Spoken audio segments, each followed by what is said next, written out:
Doug Karsh, Gator out today. It's Carson Anderson, 97 The Ticket.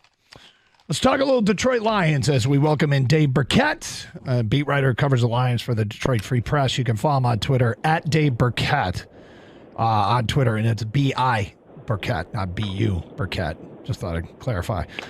Dave, how you doing, bud? I appreciate the clarification there, Doug. You never know, right? There's some Birketts out there, BUs. So. Yeah. Is there a rivalry between the B.I. Birketts and the B.U. Birketts? You know, when I was little, and there was a John Birkett, I don't know how he pronounced it, that was pitching for the Rangers. I used to claim him. So did you? Okay.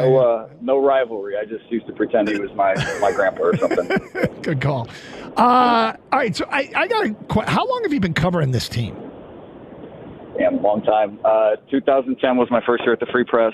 I covered the 2008 season as well for the Oakland Press, so about 15 years total.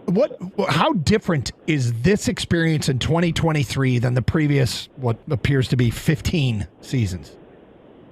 Yeah, no, it is. I mean, look, this is the best team I've covered. Someone had asked me that the other day for a mailbag I did on Freep.com, and I said this is the best team that I've covered, hands down. I mean, the 2014 team was a good team, defensively especially, but, this team, the offense is there, and most importantly, the path is there, right? The path to the playoffs and the division championship and maybe doing something in the playoffs.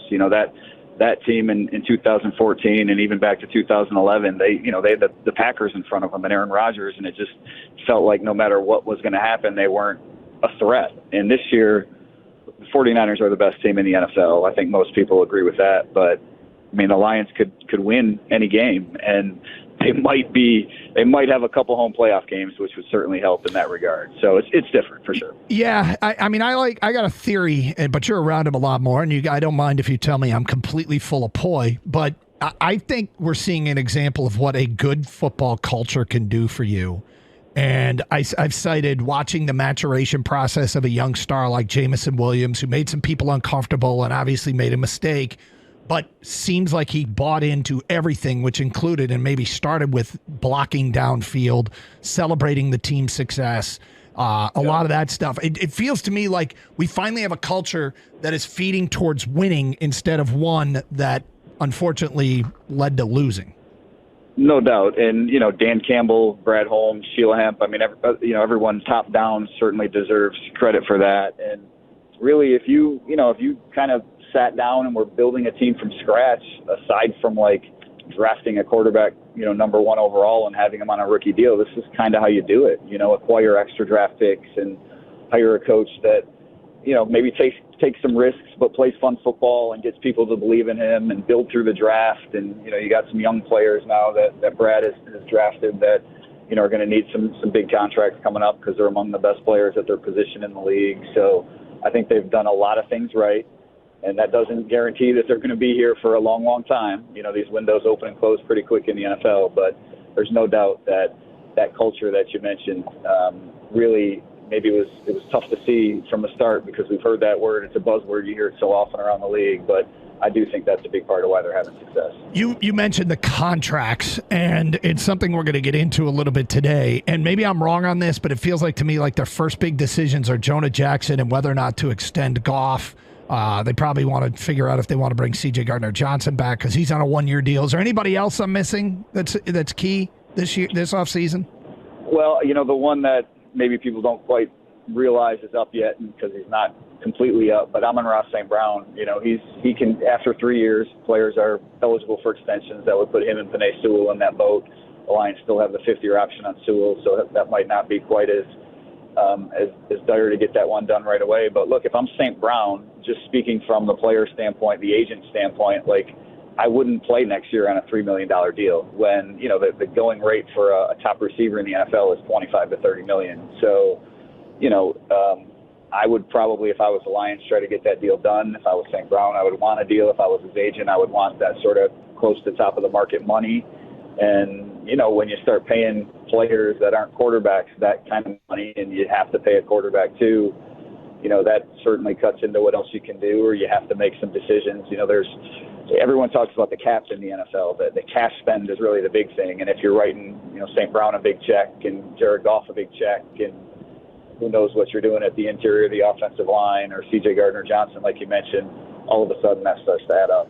Amon-Ra, okay, so if you have to pay Amon-Ra and Jonah Jackson and Jerry, I mean, can you keep everybody? Are they going to be able to work this out? Because it seems to me like they've prepared, they've war-chested. They didn't get a guy that they were going to need to re-sign at the trade deadline. Can they keep, right. Is there a way to finagle this thing and keep everybody? No, you're right. I mean, I don't know specifically. They weren't really in on Montez Sweat, and I don't know specifically why, but having to pay him, $20+ million a year annually, plus all those other guys, that's probably wouldn't have been reasonable. I mean, I think ultimately, they keep the most important players. Amon-Ra St. Brown was a draft pick. He's part of that culture. He's essential to that. Like, I absolutely think at some point they're, Jared Goff, as long as things don't go completely off a cliff, I'd be stunned if they didn't pay him. He's the guy that they're riding with. The offensive line is a little trickier. Vaitai's salary comes off the book. Glasgow is a free agent as well. Jonah Jackson's a free agent. They drafted Colby Sorsdale last year. So, I don't know that they can afford to pay everyone, but the reality, Doug, and this, is that when that offensive line is right and healthy and complete, this is a completely different team than when it's not. And Jonah has been a big part of that. So that's something that they're going to have to figure out this offseason. Dave Birkett from the Freep with us. Nice. I want a ticket. Is a Fatu Melifonwu for real? Is this what we're going to get the rest of the way?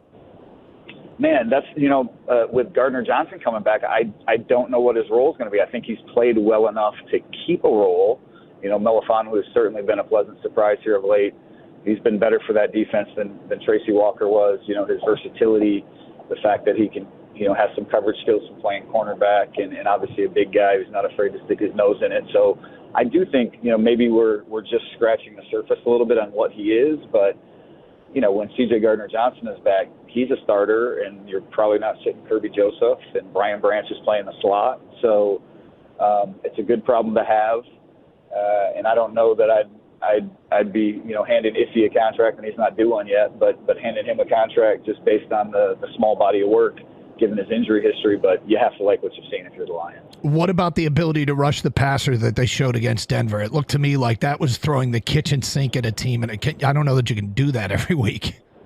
No, you certainly can't. And, I think, the way some of the guys explained it, because what they did a lot in Denver that maybe they hadn't done quite as much some of the other weeks was blitz, defensive back blitzes, essentially safeties and cornerbacks, and they got home with some of those. And the thought really was that, Denver likes to take some shots downfield and, max protected, and they didn't want to sit there and give Russell Wilson time. And, I don't know that that's the game plan every week. When you play a Dak Prescott, that's probably a little better quarterback than Russ, and they've got a little better weapons, so it's probably not something that's sustainable, but it was a really good game plan last week. It's nice to see the pass rush come around. I still think they need a little more pass rush just out of the front four to pair with Aiden Hutchinson. How realistic, in your opinion, is it for this team to win out and get the 2 seed?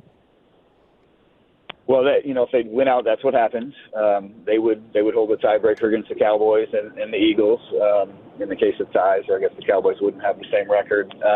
I don't think that's going to happen. I think they lose at Dallas, which bumps them down to the 3 seed. But look, the Cowboys aren't, infallible. I mean, that's a team that can be beat. They just were, but they have a really good defense. And Doug, I think the teams that give the Lions a lot of trouble are ones that can put up points. And Dallas has some pretty good offensive weapons at multiple spots, and not a bad offensive line. And so I think that's going to be a tough game for them to win. We touched on this a little bit earlier. Well, we touched on the topic of Jameson Williams and how the culture might have helped bring him along. But I asked you the question about Melifonwu. Is what we saw Saturday what you expect to get from JMO the rest of the way? Because it seems like the learning curve is very steep. And everybody, when Goff said after the game Saturday, I trust him, that's the kind of thing he said about Amon-Ra, and he has said about Laporta. Yeah, look, I think we have to give Jameson credit for, where he's come, the strides that he's made. I still think he's very raw, very big work in progress.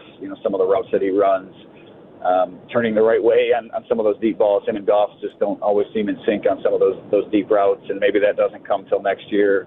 But there's no doubt that his speed, the explosiveness that he has, that's an element that the Lions just don't have without him. And really, frankly, most NFL teams don't have someone that can fly like that.